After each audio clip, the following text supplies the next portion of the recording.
Few books ignite pedagogy and politics like this classic. Dismiss it, and you risk teaching in chains. Why this book still matters. Power relations define every classroom and street corner. Freire wrote in exile, yet his ideas pierced borders. He argues education is never neutral. It either liberates or domesticates.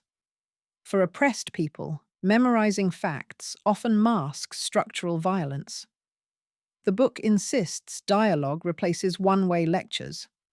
Dialogue grants students the right to name their world. Naming reality begins the process of changing reality.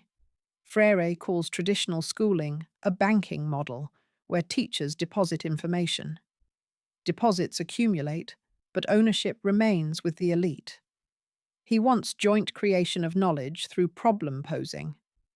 That shift converts the classroom into political training for freedom.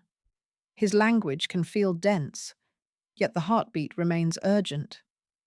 Read slowly, and the revolutionary potential emerges sentence by sentence. Even educators today battle testing regimes that mirror Freire's banking critique. That relevance keeps the book on syllabi across continents. University students facing crushing debt find the banking critique painfully relatable. Teachers in overcrowded classrooms feel the urgency of dialogical reform. Such contemporary echoes prove the text is not historical relic, but living document. Core concepts. Explained. Freire builds a framework of conscious awakening. He starts with the notion of oppression as dehumanization. Oppressors deny humanity, locking everyone into rigid roles. Liberation demands both parties regain full humanity together. That reciprocity challenges paternalistic charity models. Second, the book introduces conscientization, often mistranslated as mere awareness. Conscientization means critical reflection tied to transformative action.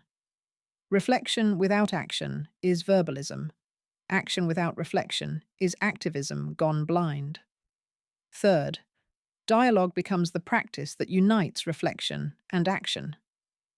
Authentic dialogue requires humility, hope, and radical love. Radical love disarms fear and invites risk. Freire warns facilitators not to replace old myths with new dogma. Instead, educators must accompany learners as co-investigators. These concepts weave a methodological manifesto, not a closed schema. Readers can adapt the fabric to local struggles and languages. Freire himself adapted while teaching peasants in Brazil, Guinea-Bissau, and Chile.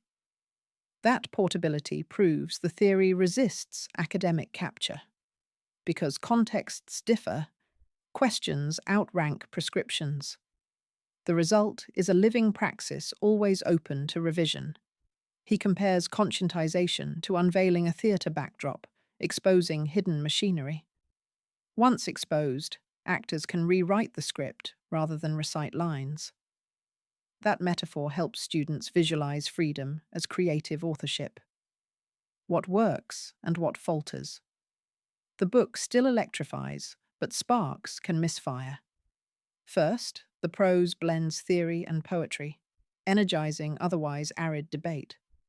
Metaphors of seeds, banks, and dialogue create vivid mental models. Educators report using those images in workshops with immediate resonance. Second, the insistence on love disarms cynicism.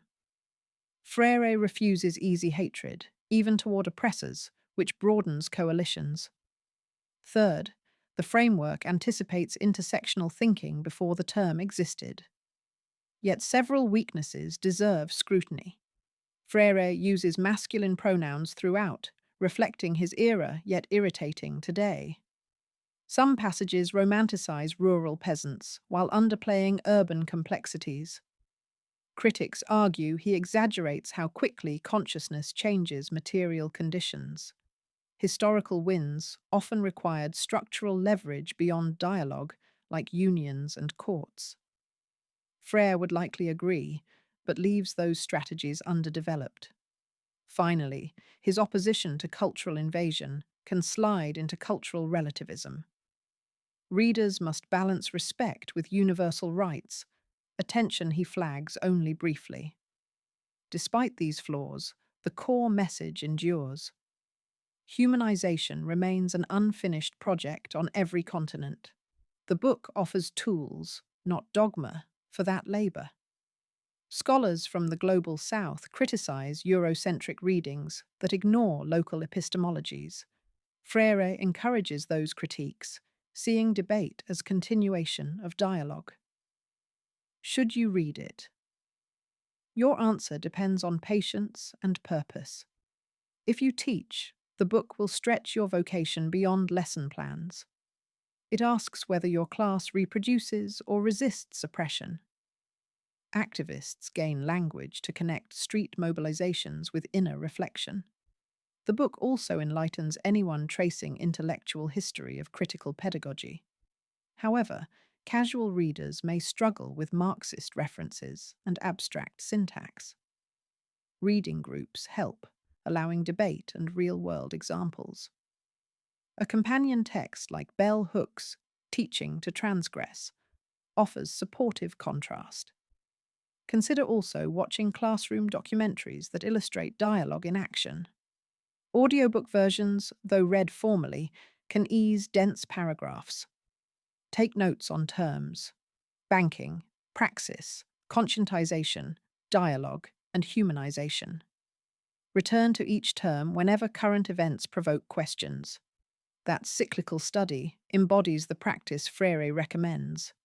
In the end, the text's value equals the discussions it seeds. Approach with humility, and you might leave with revolutionary hope. Policymakers can mine the text for participatory design principles in social programs. Freire's lens reveals power dynamics, hiding even in product retrospectives. Read the full article for deeper analysis and teaching resources linked below.